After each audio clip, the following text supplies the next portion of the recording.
qaytadan bu sohaga kirmasdim. Chunki restoran sohasi, oshxona sohasi o'ta og'ir soha. Ishchi kuchiga juda qattiq bog'liq soha.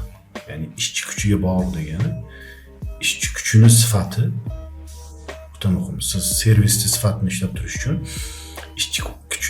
ishchilaringizni doimiy trening qilishingiz kerak, bir standartda ishlab turishingiz kerak. Lekin bu sohada nisbatan o'quv ko'rmagan, boshqa joyda ish topolmagan yoki yosh yigit ofitsiant bo'lib uyiga yordam berishga harakat qiladigan bolalar. Bular o'qishga kirib ketadi. Yo boshqa joyga ketadi. Doimiy mana bu turnover deydi. Ishchilar kelib ketishi juda ko'p.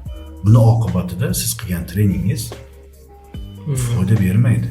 Ya'ni odam almashavergandan keyin sifatni, xizmatni standartini ushlab turish juda qiyin.